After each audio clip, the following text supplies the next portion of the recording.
And then there were 8. We're down to the final 8 teams in this greatest of all time tournament. It is Game 1, Best of 7 series in the Iron 8. And today we take you here on Monday Night Baseball to Yankee Stadium in New York as the number 1 seed in the tourney. The 1927 Yankees will put that top seed on the line against the upset-minded 1969 Baltimore Orioles. They have a vaunting pitching staff. They have a lengthy resume, do the 69 O's, but can they do what no team has done so far in the 64?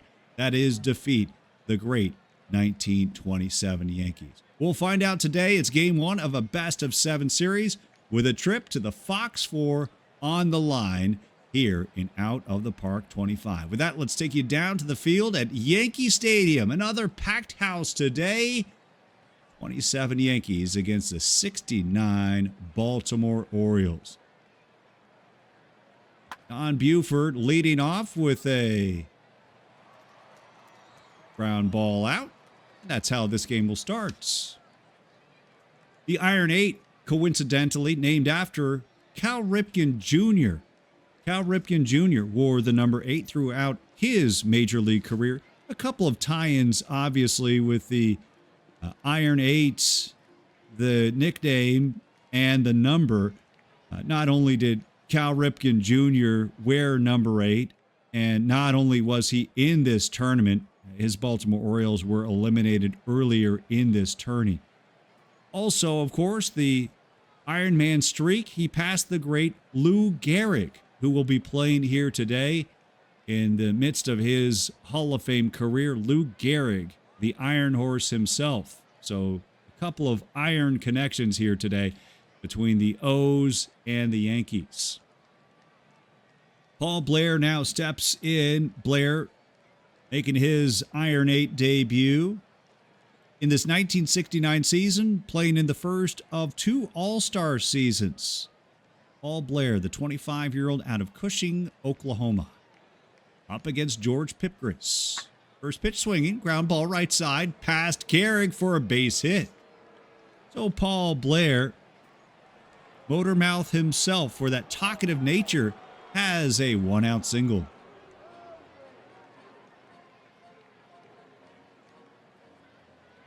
Blair going the other way, base hit past Gehrig, and you can already see Blair and the motor mouth running over at first base. Blair is on first. There's the motor mouth nickname right there. 20 stolen bases in 1969 against just 6 caught stealing. Highly rated. Good ratings on the aggressiveness, ability, and base running. And a fantastic defensive center field to go with it. Here comes 2-time MVP Frank Robinson to the plate. NL MVP with the Cincinnati Reds back in 1961. Then is traded over to Baltimore in the American League and promptly wins the MVP that year in 1966. Frank Robinson, 2-time MVP. Fly ball deep left field, and this one will be hot. So Babe Ruth makes the catch. Blair remains on first after that long fly ball out. Deep drive nonetheless by Robinson. Bringing up Boog Powell, an MVP in his own right, winning AL MVP honors in 1969. Boog Powell. 37 home runs, 121 RBI this year in 1969. And the pickoff throw gets away from Gehrig. Blair will advance to second. Now, Boog, of course, known for his prodigious hitting, but if you fast forward to modern times, Boog Powell knows a thing about barbecue, as chat will remind you. He actually owns Boog's Barbecue. They sell a fine assortment of barbecue sandwiches, pit beef, and ribs. That would be found at both Camden Yards in Baltimore, as well as Sarasota, Florida. The spring training home of the Baltimore Orioles. 2-2 pitch. Boog is caught looking at a called strike 3. So that pork chop got away from him. As the side is retired, we go to the bottom of 1 at Yankee Stadium.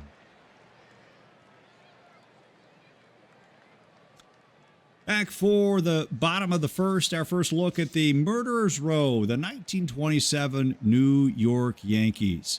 27 season marking the Pinstripers' 25th season in the American League. Finishing that year in 1927, 19 games ahead of the Philadelphia A's for their 5th American League pennant. Earl Combs, the Kentucky Colonel, will lead off against Mike Cuellar.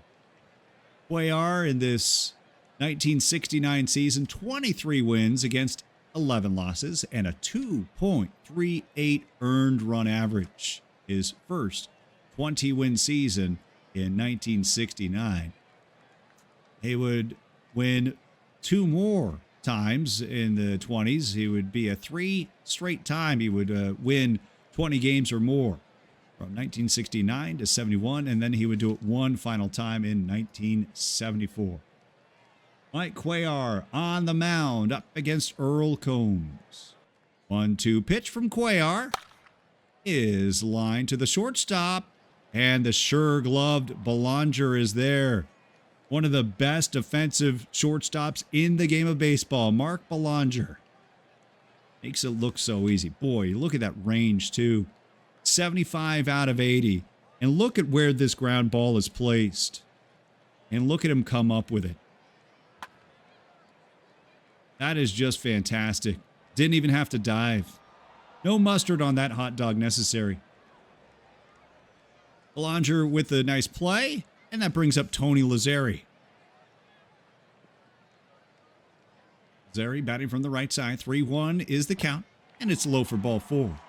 Cuellar issues the walk. First base runner of the afternoon for the Yankees. Lazzeri is on first. And here comes Lou Gehrig. Heinrich Ludwig Gehrig, better known as Lou, the Iron Horse in the Iron 8. 0-2 pitch. Ground ball to second. This could be 2. They'll get the force at second, but they will not get the double play. I would say so, Josh. You want fire? You got it. Can we get some fire in chat? Gehrig is on first on a fielder's choice, and here comes Babe Ruth. One of the great things about out-of-the-park baseball, seeing a situation like this. Lou Gehrig on first, being held on base by Boog Powell, with Mike Cuellar pitching from the stretch against Babe Ruth. 1 on, 2 out, 3-1 pitch, ground ball right side, and that will retire the side. Yankee strand 1. We're scoreless at Yankee Stadium, heading to the the top of the second in the 64.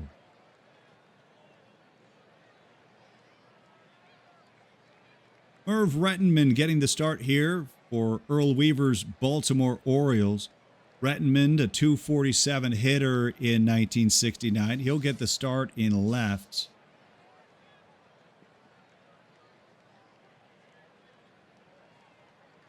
Rettenmund will lead off against George Pipgras. Talk about Cuellar being a 20-game winner for these 1969 Baltimore Orioles. In 1927, Pipgras made 21 starts. He won 10 games. He was still relatively early in his career. The following year, in 1928, his best, 24 wins in 300 innings pitched. So a young George Pipgras gets the Game 1 nod for these 27 Yankees against Rettenmund. And swings at that offering, flies this to left. Can of corn, caught by Ruth. 1 down. Game conditions today. Wind is blowing in from left at 8 miles an hour. Partly cloudy skies, 57 degrees. Game 1, best of 7 series. Pipgras up against Brooks Robinson. Brooks, getting up there in age, now at 32 years old, is Offense starting to decline a little bit, but his defense still very much top shelf. 16 straight gold gloves at third base for Brooks Robinson.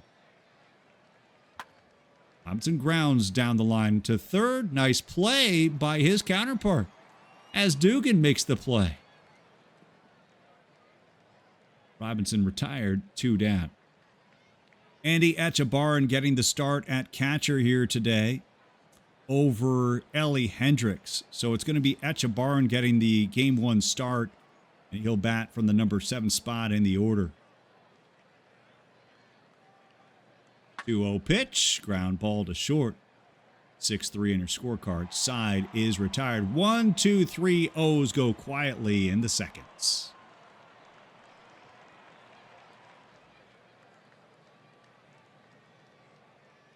I need to probably know the story behind that, Johnny, but I'm not sure if I want to know the story. We're in the bottom of the second, and Pat Collins will lead off against Cuellar. Collins getting the start at catcher here today for these 27 Yankees. Played in 92 games in 1927, had a .275 average and a very respectable 7 home runs in those 251 at-bats. Cuellar from the windup. Here's the deal from the lefty as this one smoked and caught by Belanger. There is nothing that's going to get through this left side of the infield today. Not if Belanger and Robinson have something to say about it. 2 gold glove infielders. They don't get much better than Belanger and Robinson. Mark Koenig, 2-0 pitch to him as he grounds this to short. Belanger will make the play for out number 2. They call Brooks Robinson a couple nicknames. They call him Mr. Hoover. They call him the human vacuum cleaner. Anything in this general vicinity right here is going to be gobbled up. Anything left, Mark Belanger's going to have. We need to get an apt nickname for Belanger next to the vacuum cleaner. Mr. Hoover himself, the human vacuum cleaner. Ben Pascal here on a 1-0. Grounds this to the right side. Probably a better idea. Ground ball out to Buford, who's getting the start at second. 1, 2, 3. We're scoreless at Yankee Stadium. Top of the 3, and Mark Belanger is at the plate. And we're going to be talking a lot about Belanger's defense. 8-time Gold Glove winner. Don't forget, he also appeared in an All-Star game back in 1976.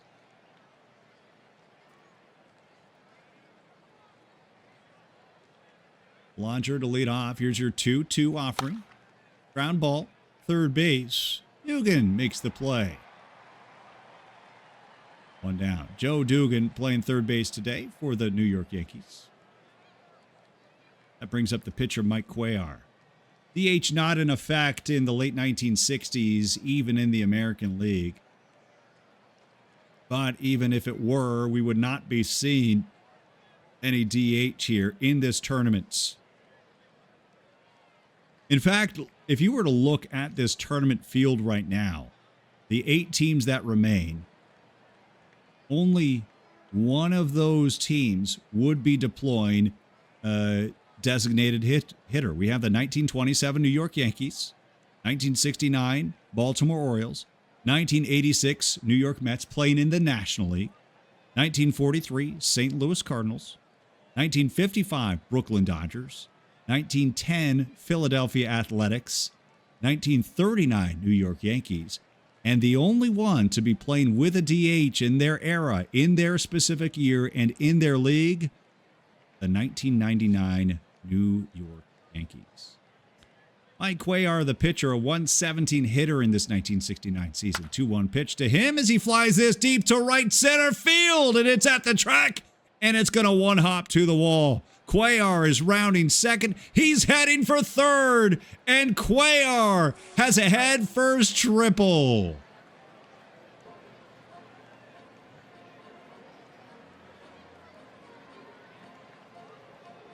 DH is off. Pitchers are hitting. There's a smoke shot deep to right center field, almost down to the park. Cuellar with a triple here in the third inning. Gonna have to get one more look here on your replay. Boy, Cuellar giving this a ride. What a rope to right center field. Now, this is not obliging here. I want to get one more. I've got to get a good, come on, StatCast replay. Let's go. Super Stats replay. There we go. Look at that vapor trail out to right center field. 101 miles an hour off the bat. That Pipgriss screwball giving a nice little tour of Yankee Stadium in Game 1.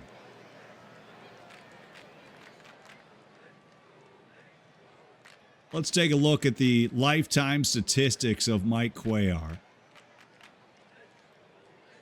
Real-life batting statistics for Cuellar. He did play in the National League. He played, too, not that it would matter. He was with Houston. Had a home run one year. He had 2 triples in 1967. And in fact, during this 1969 campaign with the O's, he actually had 2 triples then as well. Mike Cuellar delivering with a 1-out triple. Bringing up Don Buford.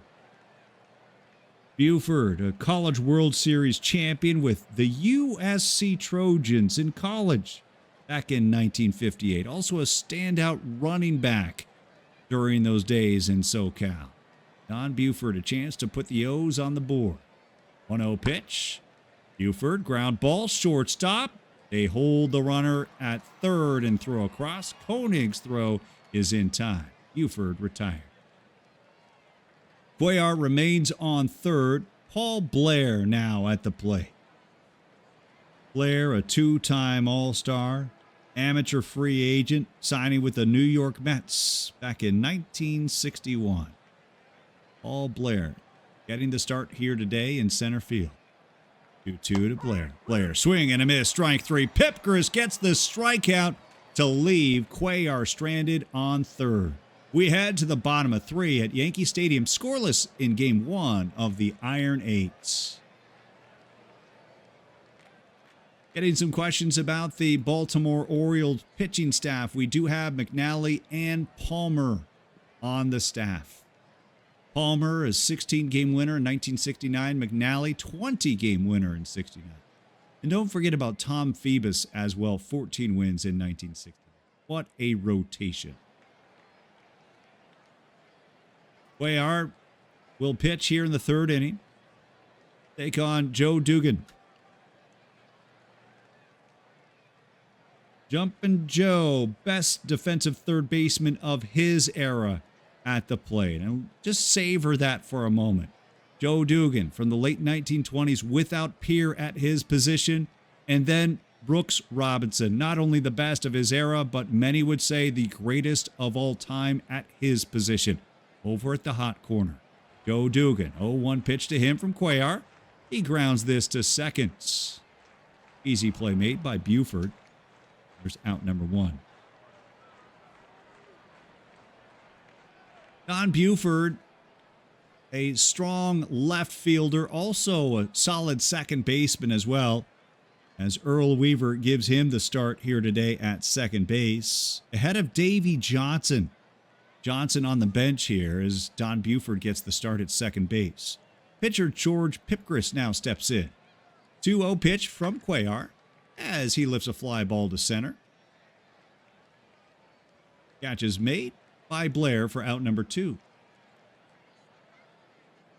1969 Baltimore Orioles taking on the 1927 New York Yankees. Game 1, best of 7 series. This is the Iron 8 of the 64. At the top of the order we go, the Kentucky Colonel, a gentleman on and off the field, Earl Combs. 3-0 pitch to Combs. He'll take it low for ball 4.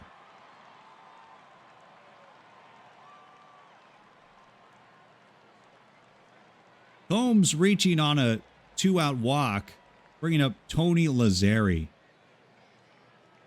Lazzeri stand out in the Pacific Coast League with the Salt Lake City Bees, where he hit .355 with 60 home runs and 222 RBI. And now, not too bad as a major leaguer with the New York Yankees. 2-2 pitch to Lazari. Swing and a miss for strike three. Cuellar gets the strikeout. One runner stranded. After three, we're scoreless in the Iron 8.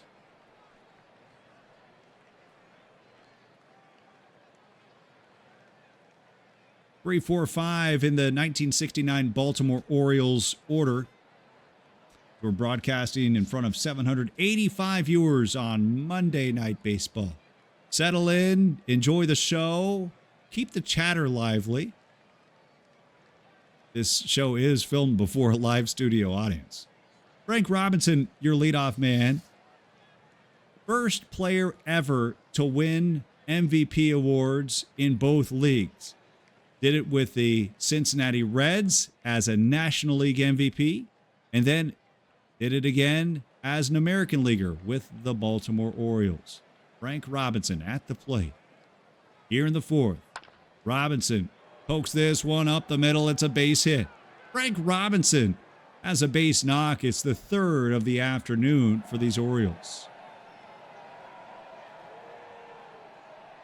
Robinson registers the base hit to lead off the fourth. Bringing up Boog Powell.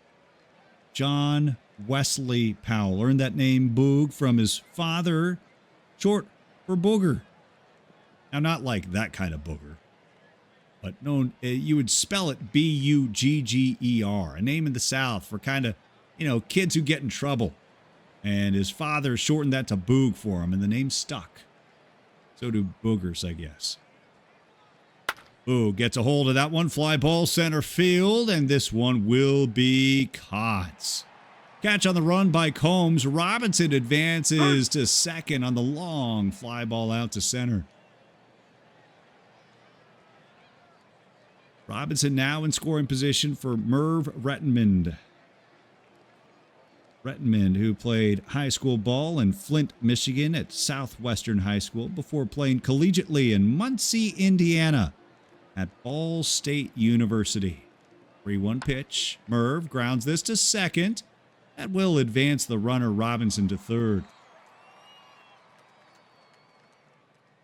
Robinson on third, and Brooks Robinson at the plate.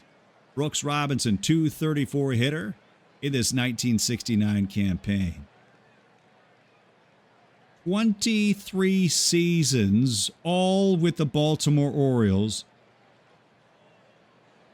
Only one other player in Major League Baseball history has ever played that long with a single team. That guy's name, Carl Yastrzemski. 1-2 to Brooks Robinson. Robinson grounds this to second, and that will end the inning.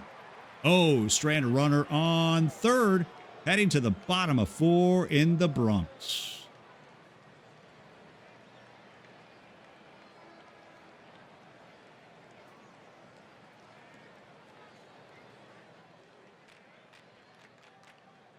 Part of the order for the 27 Yankees in the bottom of the 4th.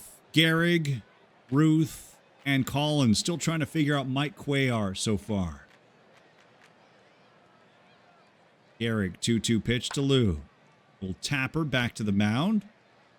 Coming off the rubber and making the play is Cuellar for out number 1.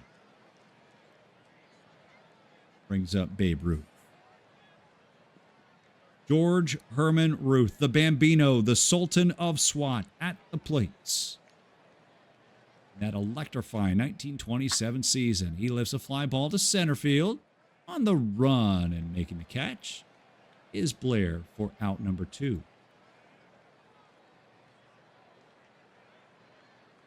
Two up, two down. Pat Collins steps in, works the count full. 3-2. Collins ground ball to the first baseman. The side is retired as Cuellar is covering the bag. Fields the throw from Boog Powell. Yankees still trying to figure things out. It's 0-0 after 4. Bobby Grich, part of that infield, right? The left side of that O's infield, impregnable, as Mike Tyson would say. And then you add Bobby Grich to that defense a year later. In 1970, that is a pretty lethal combination. Andy Etchebarren will lead off. 7, 8, and 9 in the order. Etchebarren hitting .249 in 1969. Strong glove getting the start today over Elrod Hendricks. First pitch from George Pipgriss is going to fall for a base hit in center field. Baltimore has now collected 4 hits. They're going for 2. And the throw well in time. Etchebarren, ill-advised, trying to stretch that into a double. Do we dare take a look at this replay? Talk about running yourself into an out. Etchebarren, not the most fleet of foot on what seemed to be a routine single to center. He called him out before he even slid in. Wasn't wrong. And that brings up Mark Belanger. Belanger just 2 home runs in the regular season in 1969, but as we've seen in the postseason, Mark brings his bat to the most opportune times. Suddenly has shown some home run potential when it matters most. There's a line drive, base hit to left. Belanger has a 1-out single, and he wisely retreats back to first.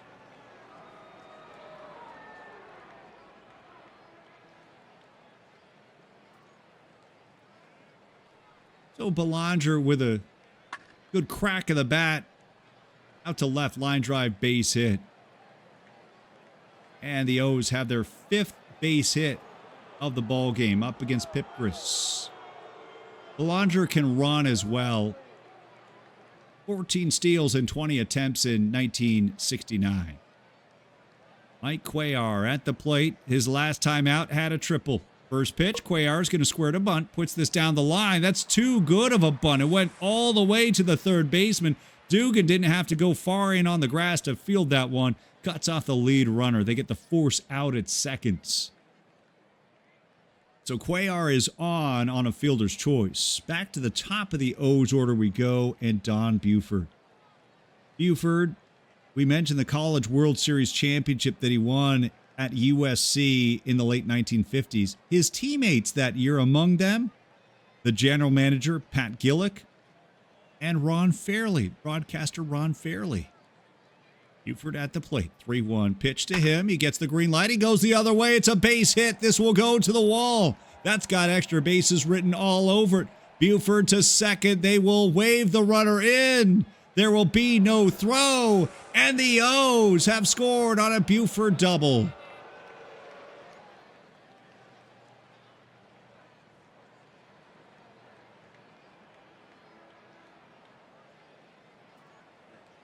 One to nothing. O's on an RBI double by Buford. Cuellar comes in to score. 1-0 Baltimore.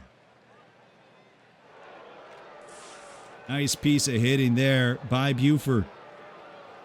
Pride of Linden, Texas has the O's on top. 1 squat. And this inning not over for Pipgriss. He'll have to pitch from the stretch with Buford in scoring position for Paul Blair. Blair steps in, grounds this to second. Throw to first will be in time.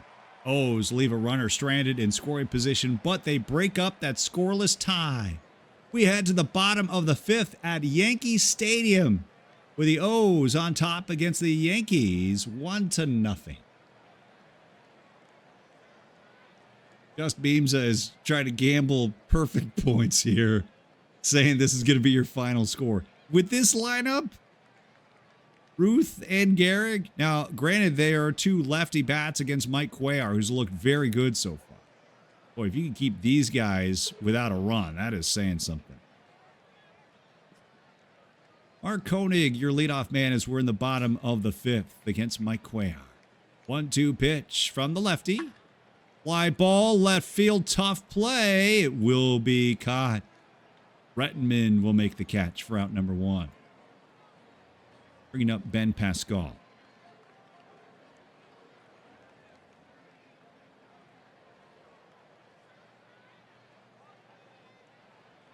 Pascal in 1927, a 317 hitter.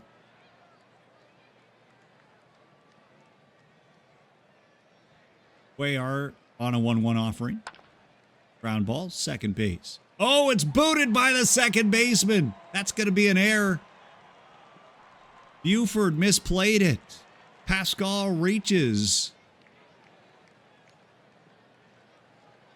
So Earl Weaver, in his decision to not play Davy Johnson at second, had to come back to bite him right there as Buford, playing a little bit out of position, muffs that ground ball out. Sure play, sure out. Pascal reaches on the error. Bringing up Joe Dugan.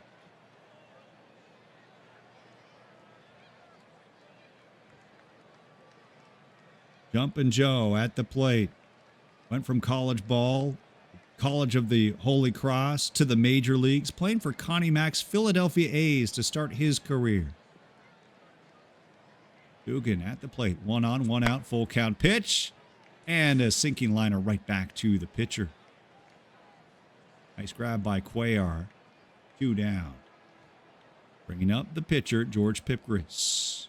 First pitch to Pipgriss. Ground ball. Shortstop. They get the force out at second. And that'll do it. Through 5, it's Baltimore 1 and New York nothing. The Yankees will have nothing and like it.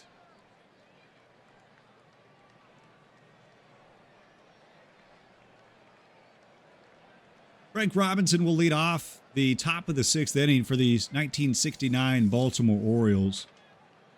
Robinson traded by Cincinnati to Baltimore in 1965. One of the more lopsided trades you would ever see in baseball history.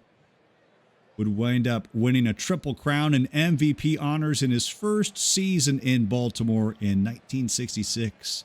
That would include 49 home runs for Frank that year. And those 49 home runs would stand as a franchise record for 30 years with the O's. Frank Robinson leading off the 6th against George Pipgriss. Line drive right back up the middle. Another base hit for the O's. That is 7 hits for Baltimore.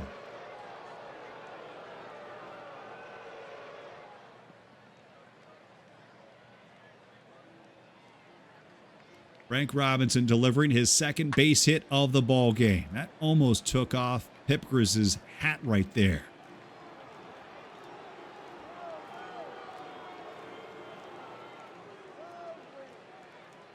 Robinson is on first for Boog Powell. Power hitting first baseman. 3-1 count. Boog will spit on that offering. Outside for ball 4. So 2 on, still nobody out for the O's, and Merv Rettenmund comes to the plate. From the stretch, here's your 2-2. Rettenmund goes down on strikes. Pipgriss gets a big strikeout. Pipgriss, his 3rd K on the evening. That brings up Brooks Robinson. Brooks at the plate. 15 straight All-Star seasons from 1960 to 1974. AL MVP in 64. 2 on, 1 out. Here's a pitch to Brooks. Robinson pops this one up in foul territory. The catcher back, and Collins will make the catch for out number 2. Boy, what a big out. Pipgriss first a strikeout, and now a foul out. 2 big outs. Bringing up Andy Etchebarren. Etchebarren, hard ground ball to first. Cleanly fielded by the first baseman. Nice play by Lou Gehrig. Side is retired. O's strand 2. Still 1-0. Baltimore going to the bottom of the 6th.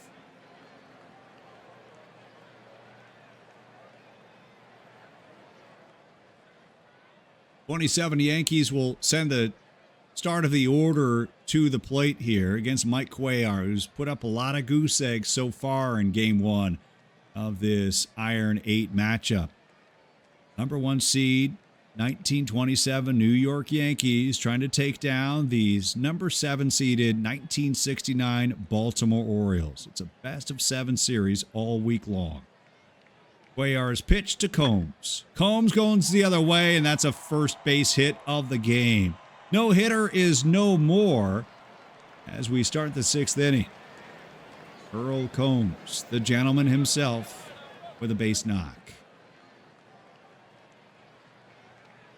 So it took some time, but the murderer's row finally gets off of death row, out of the jail cell, and onto the field. Leadoff single by Combs, breaking up that no-hit bid. Combs is on first for Tony Lazzeri. Cuellar pitching from the stretch. First pitch, they bunt. It's a good one that will advance the runner. So this murderer's row playing a little small ball here. They get the runner in scoring position. Combs on second. Lou Gehrig at the plate. First base, though, is open.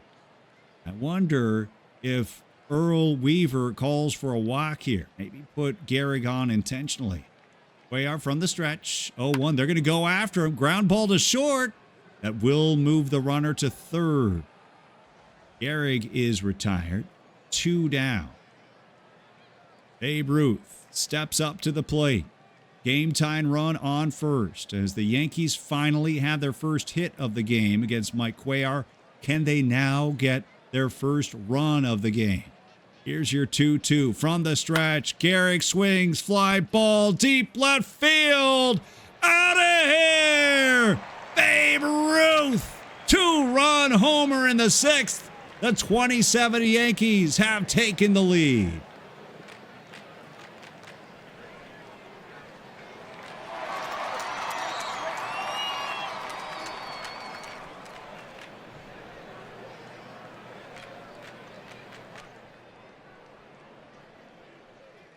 Well, it took 6 innings, but the Yankees finally figure out Cuellar. Babe Ruth, despite a valiant effort out in left, that one leaves the yard 402 feet. Out of the park. Yankees on top, 2-1.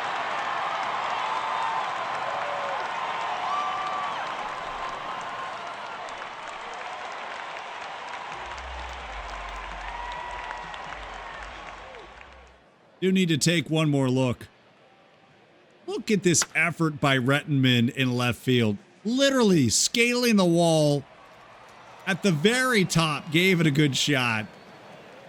But not even Merv Rettenmund could bring that one in. Babe Ruth, 2-run homer. Yankees have their first lead, 2-1.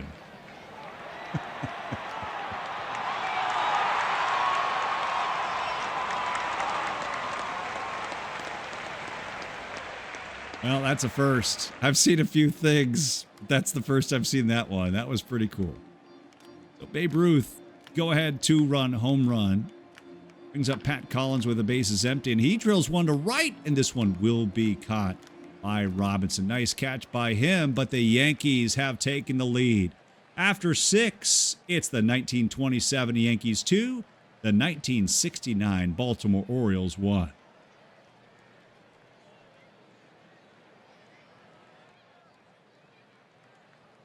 Mark Belanger, your leadoff man, as we start inning number 7. George Pipgriss now pitching with a lead for the first time.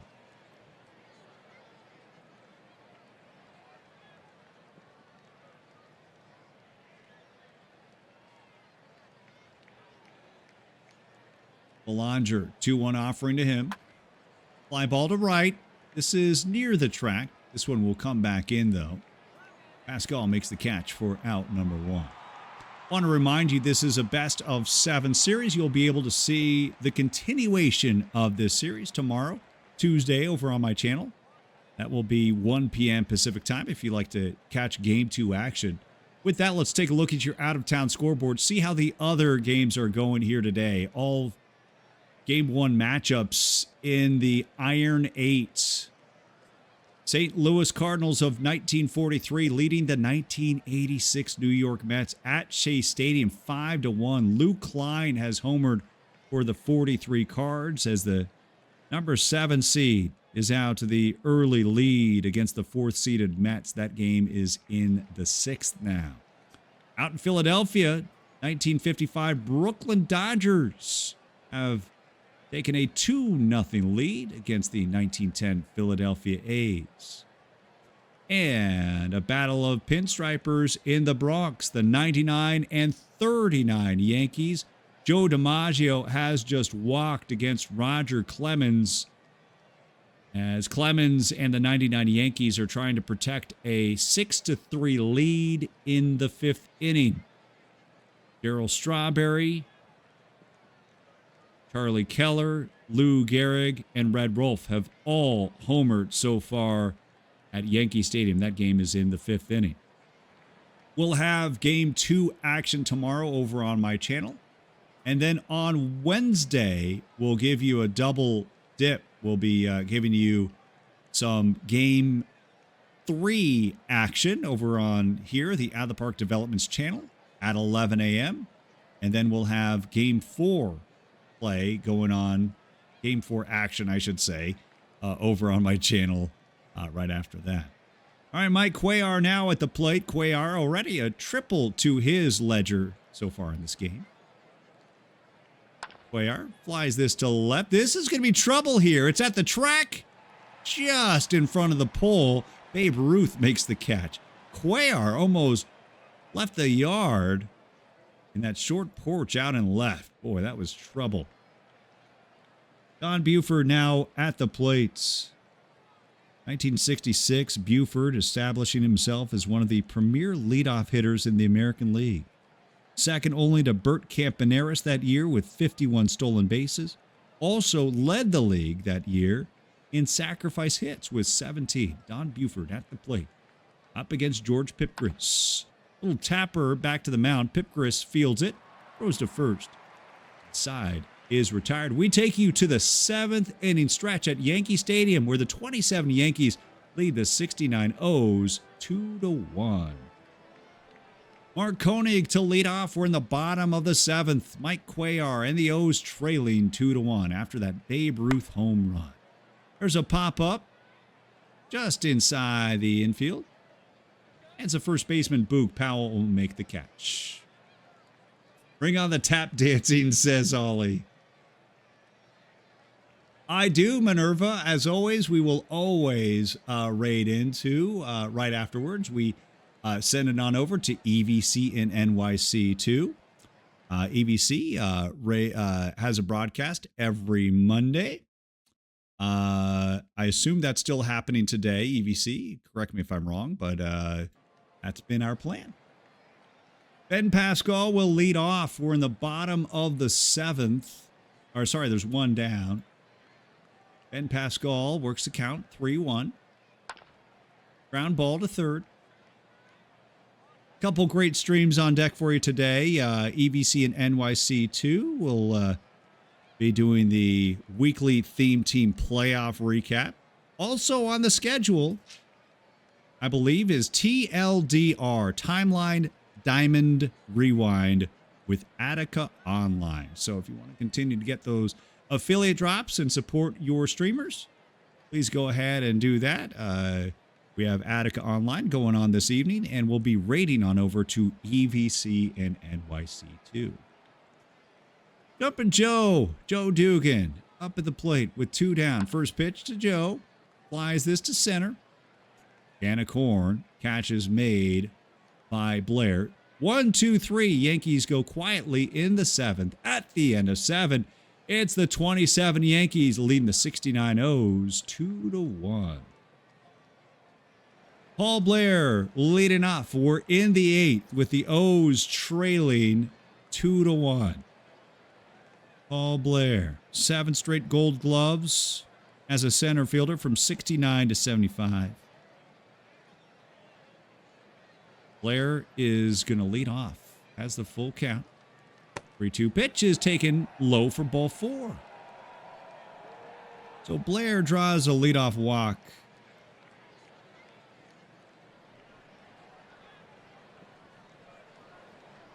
Motor Mouth is a threat to run that motor a little bit. Not only chatter-wise, but also legs-wise. 20 stolen bases in 1969. Over on first base for Frank Robinson. Two-time MVP. Once in the American League, once in the National League before that. Payoff pitch, check, swing, strike 3. Robinson down on strikes. Big K by Pipgriss. Gonna have to take a look at that. Did he go? Yay or nay? Strike 3. Pretty clear he went on the 95-mile-an-hour fastball. Robinson, another strikeout victim. That is now 4 Ks for Pipgriss. That brings up Boog Powell. Boog hitless in 2 at-bats so far from Key West High School in Florida. Here's your 1-1 to Boog. Powell smokes this deep to center field. This is going to go for extra bases to the deepest part of the park, all the way out to the flagpole. A run will come in. Boog Powell with a game-tying double here in the 8th.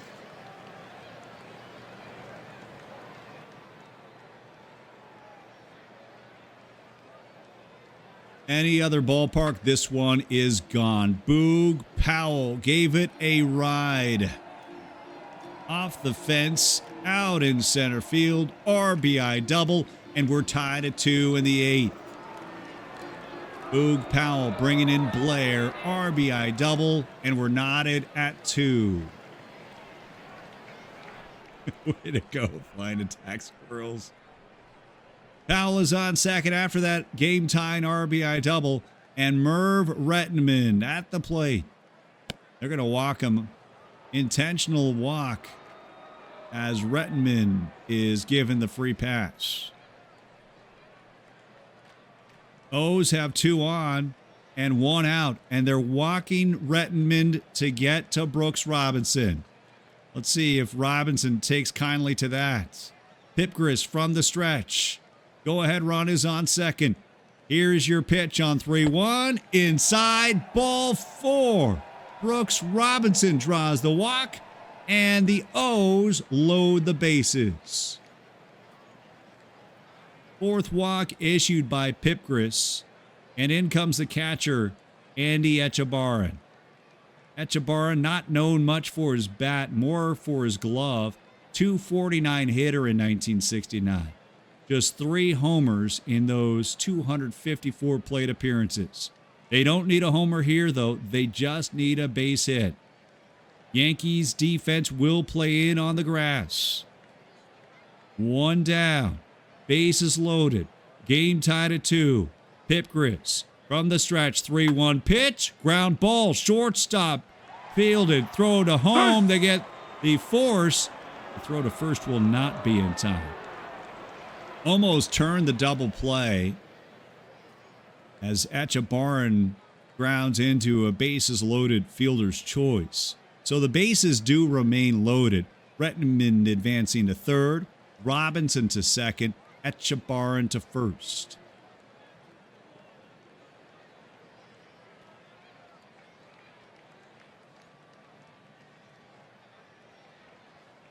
Earl Weaver, first full season as the skipper for these 1969 Baltimore Orioles, going to go to his bench here and bring in Carl Motten.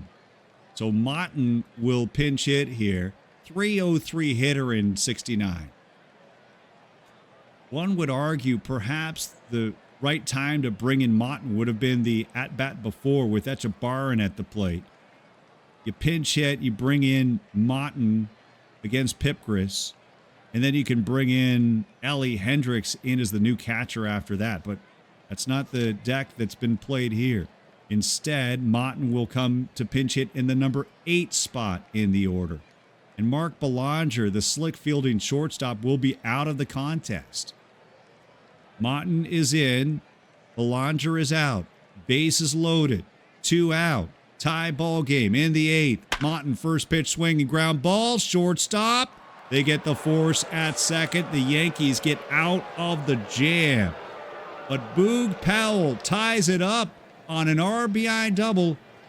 O's and Yankees 2-2 headed to the bottom of the 8th. Pipgriss, the pitcher, will lead off, which means we're going to see another inning of George in the ninth. Mike Cuellar going head-to-head with George Pipgriss. 2-2 on the way from Cuellar. Pipgriss flies this to center field, and this one will be caught. Paul Blair, an 8-time Gold Glove winner. And you'll see here, Paul Blair is very much known for this. Playing shallow, playing in, challenging those hitters to go over his head. The pitcher, Pipgriss, doing just that, but boy, he closes that distance so quick. So Paul Blair makes the running catch out in center, 1 down. We go back to the top of the order for these 27 Yankees. And Earl Combs. Combs in 1927 lost in the hubbub of that 61 home run season by Babe Ruth. Had a league-leading 231 hits, along with 23 triples. Both led the league in this 1927 season. Also led the league in at-bats with 648. Combs with 1 down. Here's your 1-1. Kentucky Colonel with a fly ball deep to left center field. That's got some giddy up, and it is gone! Goodbye, baseball. Earl Combs and the Yankees have retaken the lead.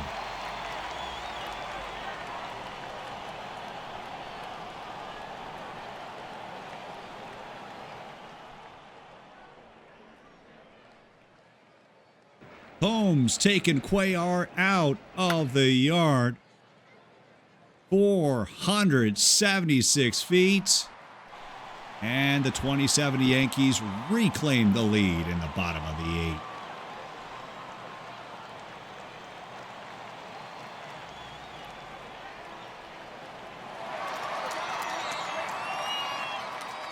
Cuellar will remain in.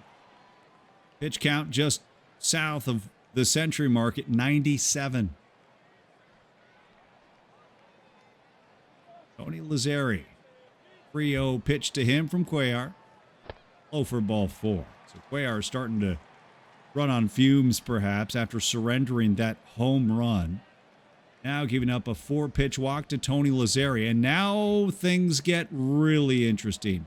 Lou Gehrig at the plate. The Iron Horse hitless in 3 at-bats. But how long can you flirt with disaster with Lou Gehrig? 2-2 pitch, swing and a miss. Strike 3. Cuellar gets the strikeouts. It's a big K against Gehrig, bringing up Babe Ruth. A 3-2 ball game. Pinstripers of 1927, up by 1. First pitch to Ruth, runner going. Throw down to second, not in time.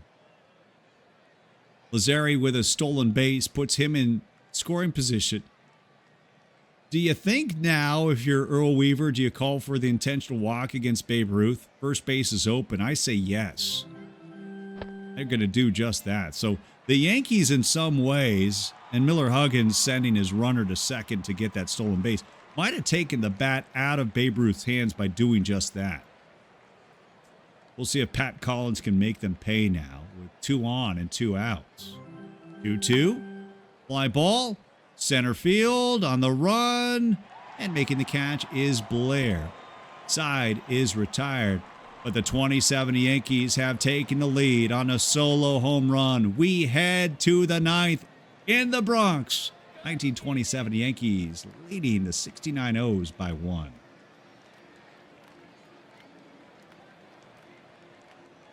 We're in the top of the 9th. Davey Johnson will pinch hit here. It's our first look at the 26-year-old out of Orlando, Florida, Davey Johnson. Played high school ball in San Antonio at Alamo Heights. Then attended college both at Johns Hopkins and Texas A&M, playing college ball there. Davey Johnson will pinch hit in the number 9 spot. George Pipgriss trying to go the distance, and Davey Johnson is going to lead off with a base knock. A base hit to right. And just like that, the O's have the game-tying run on base.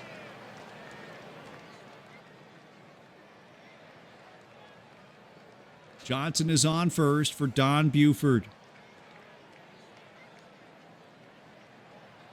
Buford not known for bunting, and the skipper, Earl Weaver, not known for relying on small ball. In fact, if they can get another man on base, it might just subscribe to that age-old strategy by Earl Weaver, that, of course, being the 3-run home run strategy.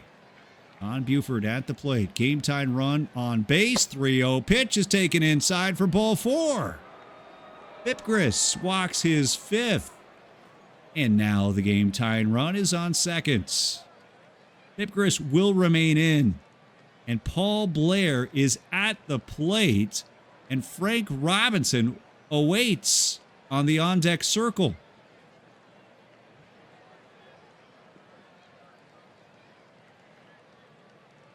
Blair has had his share of big-time home runs. Want to take you back to the 1966 World Series in that sweep of the LA Dodgers. 1-0 victory in Game 3. Paul Blair had a 430-foot home run in that 1-0 victory in Game 3. Then in Game 4, caught and robbed a potential home run from Jim Lefebvre in a game that the O's won 1-0. So Paul Blair, a chance to play hero once again. The O's trailing by 1, 3-2. 2 on, still nobody out. Game 1 of the Iron 8. 2-2 pitch, ground ball, shortstop. They'll get the force at second, but there will be no relay. Davey Johnson advances to third. Blair is on first on a fielder's choice. Do you send Blair here? We've talked about his ability to run, not only his mouth, but also on the base paths. Blair is on first. Frank Robinson at the plate. Game tying run 90 feet away. Here's your 2-2. Frank Robinson, ground ball right side to second. They'll get the force at second, but there will be no double play. A run comes in. O's tied at 3. Mark Koenig, the shortstop, stepping on the bag, but did not make the turn. So Frank Robinson able to drive in a run on what will be scored a fielder's choice. Not one for the highlight reels, but you're not playing for highlights right now. You're playing for runs.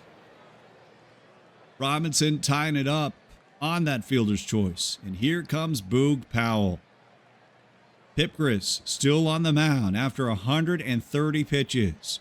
From the stretch, first pitch, Boog grounds this back to the mound, and that will do it. But Baltimore has tied it up. We head to the bottom of the 9th at Yankee Stadium, tied at 3.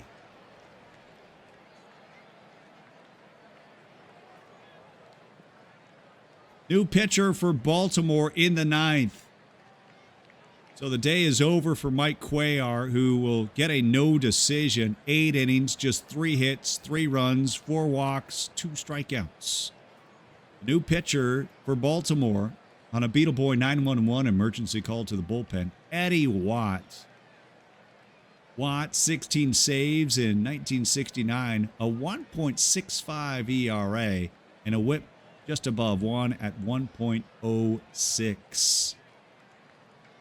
It's the bottom portion of the order. Koenig, Pascal, and Dugan, scheduled batters for New York. Eddie Watt. Koenig flies this to left. On the run is Ruth.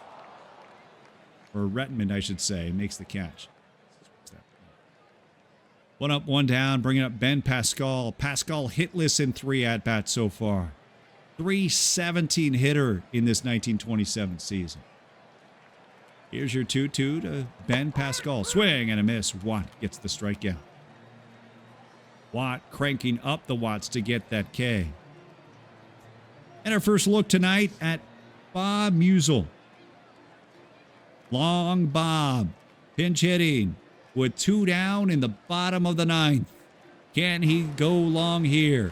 First pitch from Watt. Fly ball, center field, and we go to extra innings. The Iron 8 now going to 10 in Game 1 between Baltimore and New York. All right, welcome back. We're in the top of the 10th inning. Quick check-in on the out-of-town scoreboard. No games going final yet. The number 7 seeded 1943 St. Louis Cardinals leading the 1986 New York Mets 5-1. That game in the bottom of the ninth. The 86 Mets down to their final 3 outs. The Brooklyn Dodgers trailing by 1 as they head to the 9th. Philadelphia A's have taken now a 5-4 lead. Gil Hodges with a home run for Brooklyn in that one, Game 1 out in Philly. And all Yankees all the time in our final Iron 8 matchup. They're in the bottom of the 7th. Strawberry, Gehrig, Rolf, Keller all hitting home runs. Bill Dickey has just doubled.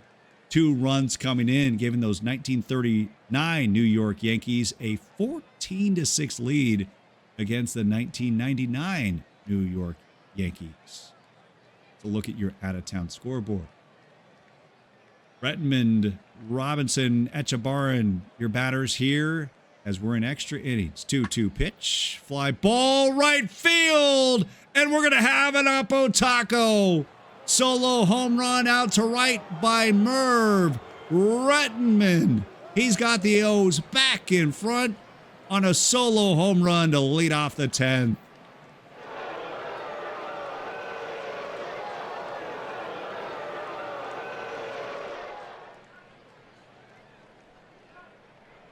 Boy, oh boy, Merv Rettenmund coming up big. Solo home run out to right. Former football standout out of Flint, Michigan. In fact, was drafted by the Dallas Cowboys in the 19th round of that 1965 NFL draft. Unbeknownst to the Cowboys that year, he had just signed with the O's one day earlier. And my goodness, thank goodness for that, as Rettenmund has just given the O's the lead in the 10th. Brings up Brooks Robinson. Brooks hitless in 3 at-bats. Pipgriss pitching inning number 10 here. This is warning track power out to right. 2 down.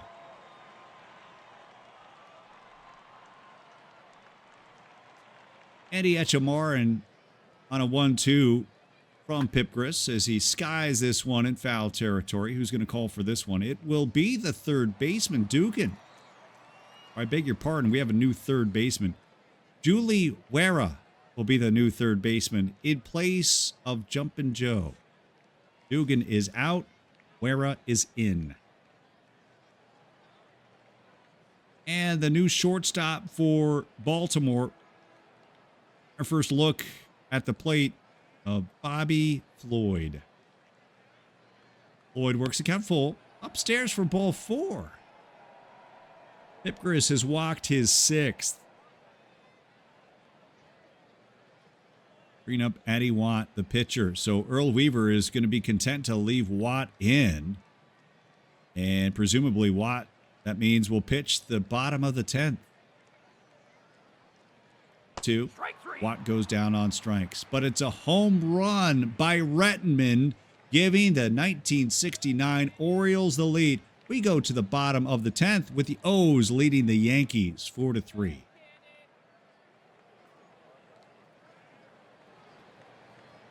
Eddie Watt will remain in. We'll get a pinch hitter in the number 9 spot in the Yankee order.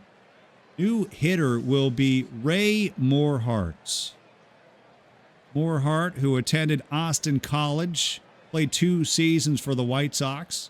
As a rookie for the White Sox, setting a record for hits during a doubleheader, had 9 in a doubleheader. 9 hits in a single doubleheader for the White Sox as a rookie. Would then be traded by the White Sox to the Yankees, along with Johnny Grabowski for Aaron Ward. This was before this defining 1927 season. Morehart hitting .256 this year, his first in the Bronx. He'll lead off here as a pinch hitter in the 10th.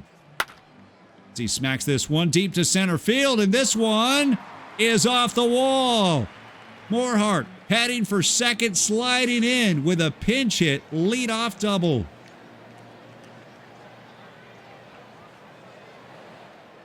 So Morehart tags that Watt offering. And the 2070 Yankees have the game time run now in scoring position. Boy, we know that the center fielder, Paul Blair, likes to play in. But boy, he was really challenging Morehart there. He's actually lucky Morehart didn't get 3 out of that.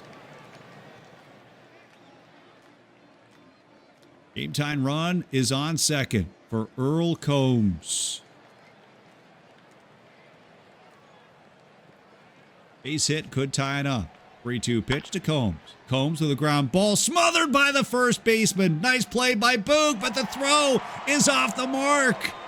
It's going to be an error. Morehart to third. Still nobody out. And the Yankees have the game time run on third and the game-winning run on first for Tony Lazzeri. Infield will play in. Still nobody out. Lazzeri. Little tapper. The catcher comes out. Throw to second. They get the force. Etchebarren with a laser down to second. Bang, bang play. They get the force at seconds. I don't know about that one. We have the benefit of replay. They do not here in 1927. Here's another look at the throw. He clearly beat it. That does get a force out at second. 1 down, and it does not get better than this. Morehart on third. Lazzeri on first. Runners on the corners. Yankees down by 1 in the bottom of the 10th, and Lou Gehrig at the plate. Works the count full. 3-2, ball 4. And the bases are now loaded for Babe Ruth. Eddie Watt will pitch from the stretch with the O's infield playing in on the grass. Babe Ruth. A hit will tie it, if not win it. First pitch to Ruth. Ruth with a liner to Brooks Robinson. The third baseman makes the grab. 2 down.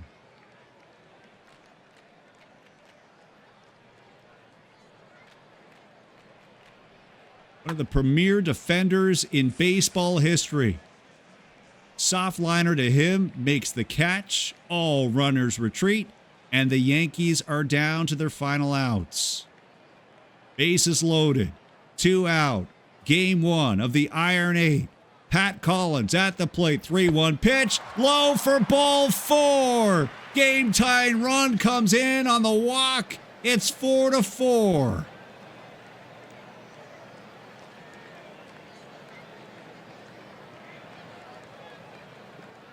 And now here comes Mark Koenig. A base hit will win it.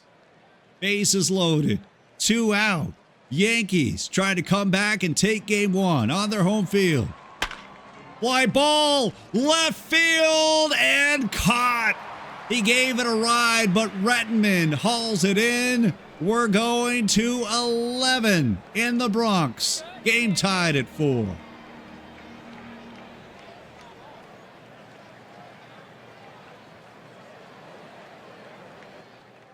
Just out of curiosity, the crack of the bat made it sound very well struck. What was the exit velo? 100 miles an hour. He roped it. Whew.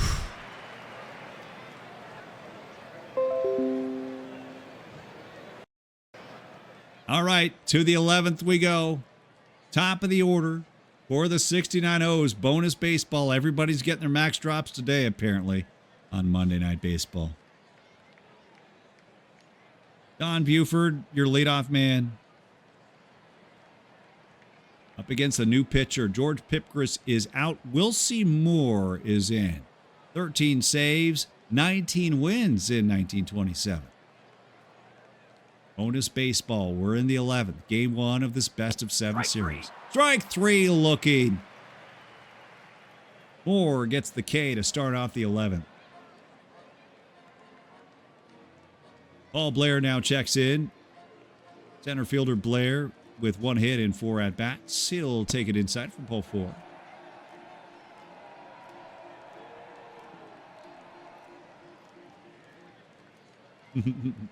Good chip, Pat. Not until our new camera comes in. No docula, no vamping. Paul Blair represents the go-ahead run for the new right fielder, Dave May. May is in his first at-bat of the Iron Eights. 3-2 pitch, swing and a miss, strike 3. Runner going on the pitch. That's a stolen base. So the O's do get the go-ahead run now on second base for Boog Powell. 3-2 to Boog. Outside for ball 4. Moore has walked Boog to put 2 on. Bringing up Merv Rettenmund. Rettenmund, who had that clutch home run, now at the plate, a chance to be a hero again. 2-2 to Merv. Merv skies 1 to right center field. On the run, making the catches, Combs, and the O's strand 2, going to the bottom of the 11th in New York. So Dave May is in right in place of Frank Robinson. A day that has had some head-scratching moves by the first-year skipper, Earl Weaver, his first full season as the manager of the Baltimore Orioles. Bottom of the order for the 2070 Yankees. Ben Pascal leading off. 1-2. Pascal with a liner to the shortstop. Bobby Floyd, the new shortstop, in for Belanger, makes the play. Bringing up Julie Berra, third baseman, in for Joe Dugan. We're going to miss, strike 3. Watt gets the strikeout. Quickly 2 down. And we'll get a pinch hitter for the 2070 Yankees, Mike Gazzella. Zella with a fly ball to left. This is trouble, and it's caught. Rettenmund, full extension, makes the catch. We're going to 12 in the Bronx. 4-4.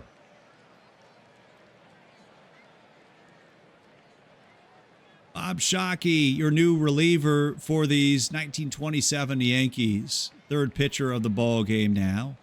For a nice job by Wilcie Moore in the 11th, where he struck out 2. Brooks Robinson, your leadoff man. 0 for 4, looking for his first hit of the day. First pitch to Brooks. Robinson grounds this to second. Quickly, there's 1 down. Andy Echebarria now steps in. For the 871 of you watching here, we've got a thriller to open up the Iron Eights. This one skied in the infield. Second baseman's going to call everyone off. Lazzeri makes the catch for out number 2. And here is the pinch hitter, Ellie Hendricks.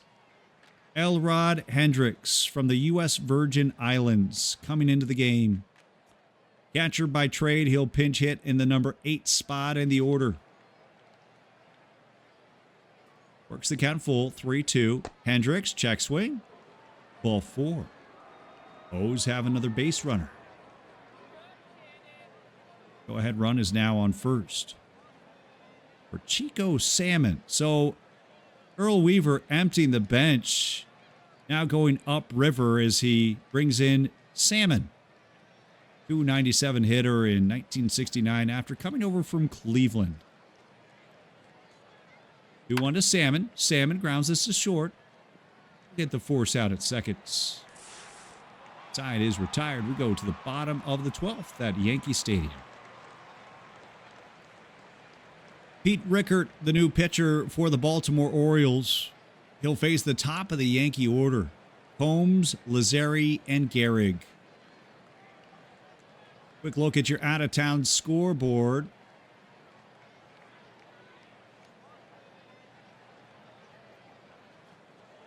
Okay. Guess we can't go to the out-of-town scoreboard. I guess everything has gone fine. No more baseball right now. Everybody's waiting for this game to end. Earl Combs to lead off here in the 12th. Combs already with a home run. 2 base hits so far in the game. Trying to lead off here in the 12th. Combs smacks this to second. Play is made by Buford. Combs retired. Salmon is the new shortstop. That's Chico Salmon. Definitely a liability at short. Boy, what a downgrade to go from Belanger to now at this point in extra innings. Chico Salmon. Has Earl Weaver outthought himself here today with Dave May in right instead of Frank Robinson. Chico Salmon at short against over one of the greatest shortstops defensively of his generation. Rickard against Tony Lazzeri. Lazzeri smacks this one through the hole, right on cue. You have to wonder if you have Belanger playing short, if that one's not fielded cleanly. Instead, the game-winning run is on base for Lou Gehrig. The Iron Horse held in check, hitless in 4 at-bats. From the stretch, Rickard's pitch. Grounded to third. Robinson throws to second to get the force. On to first for 2. It's a double play.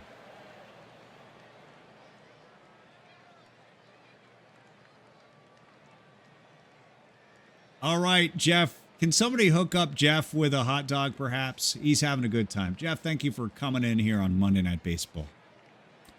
Want to remind you that regardless of the outcome of this broadcast here today, we will be giving you Game 2 action of the Iron 8. It's a best-of-7 series, greatest baseball teams of all time. We'll be streaming that tomorrow over on my channel, Dr. Dynastic, and we'll be back with Game 3 action Wednesday morning at 11 a.m. right here on the Out of the Park Developments channel.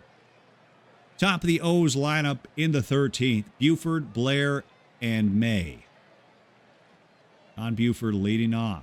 3-2 pitch to Buford. Buford flies this to right. This one is caught by Pascal for out number 1. Yeah, if this game ever ends is the question. Thank you, EVC. Appreciate you. Let's see if we can eventually wrap up this game so we can get you over to EVC's show. Blair. 1-2 pitch to Blair. Blair swinging and miss, strike 3. Shockey gets the strikeout. We're in the 13th inning, Game 1 of a best-of-7 series. Winner of this series between the number 1 seeded 1927 Yankees and the number 7 seeded 1969 Baltimore Orioles will move on to the Fox 4. They will face either the 1986 New York Mets or the 1943 St. Louis Cardinals. 3-1 to May. He takes it inside for ball 4.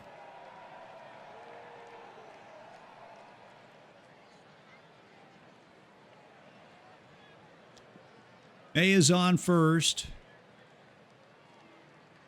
May does have the ability to steal a base or two. Just 2 steals in the 1969 season.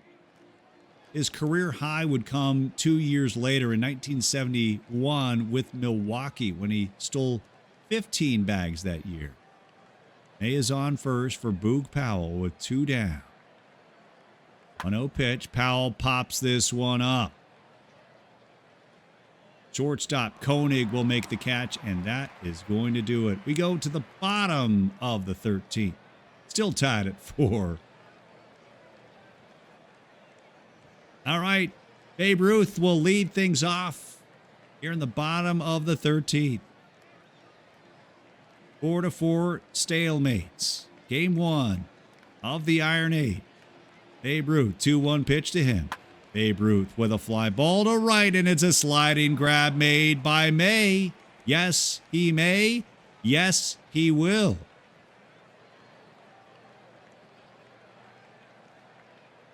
So Dave May saying Frank who?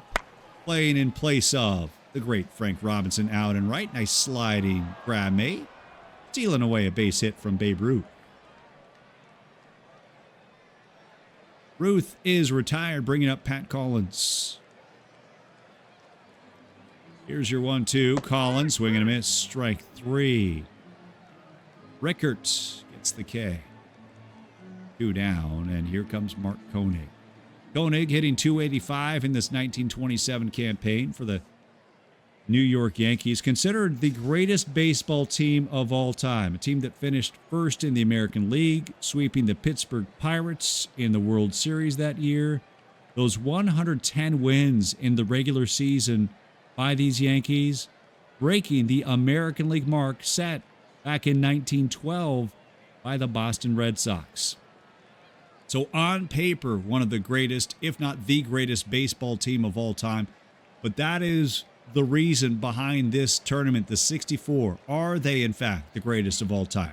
They're being pushed to the limit here today by the upset-minded 1969 Baltimore Orioles. Gehrig at the plate, and he'll pop this one up. How about 14? 13 innings in the books, still tied at 4.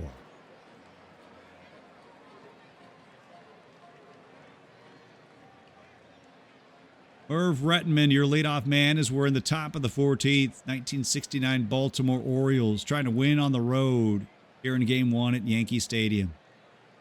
Has a home run in this contest. This time he puts it on the ground. Have any other games of the 64 gone this long? That's a great question, Ollie. I don't have that answer off the top of my head. Definitely for a broadcast, this would be a long game. This would be the long game so far we've had.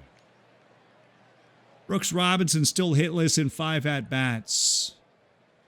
Trying to get off the schneid here.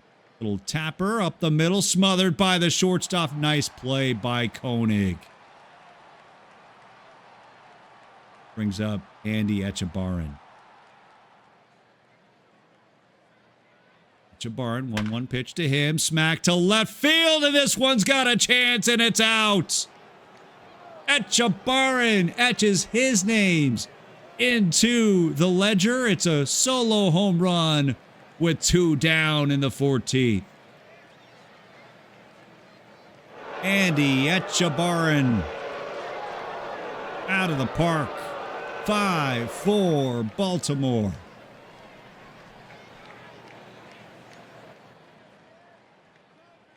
One more look.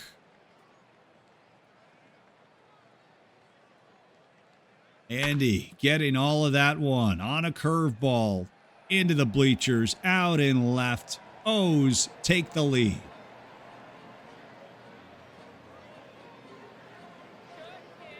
Well, we've seen the Yankees come back before in this contest. Can they do it again? They did it in the 8th. They did it in the 10th. They're going to have to do it again here in the 14th. Pitcher Pete Rickert at the plate. Full count pitch. Low for ball 4. Third walk issued by Shockey.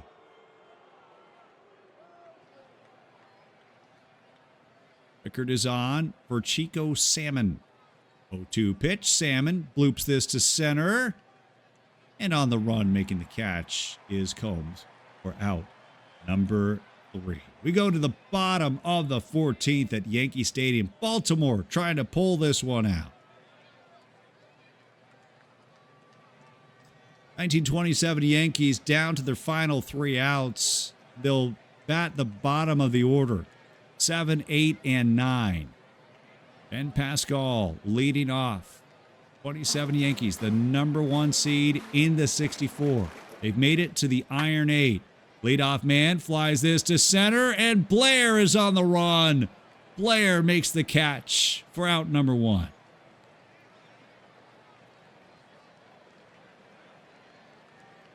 We talked about that prodigious glove. We've also talked about his propensity for playing in, playing shallow. Those extra few steps certainly coming in handy. Nice diving grab by Blair for out number 1. Julie Wera at the plate. 0-1 from Rickert. Wera with a fly ball to right center field, and Blair does it again.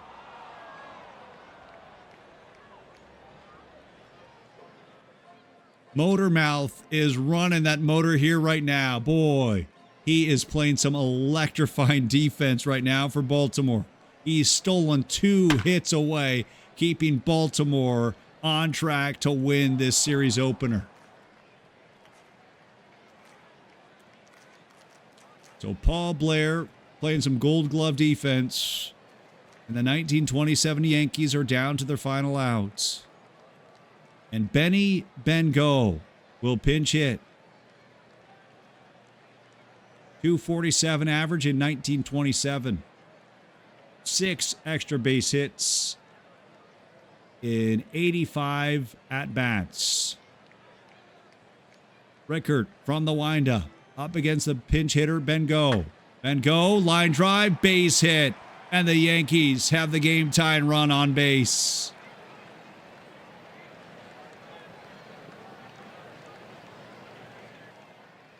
So the game-tying run is on first for Earl Combs, who represents the game-winning run. Rickert looks in for the sign. Game on the line. Fly ball, right field. Coming in is May.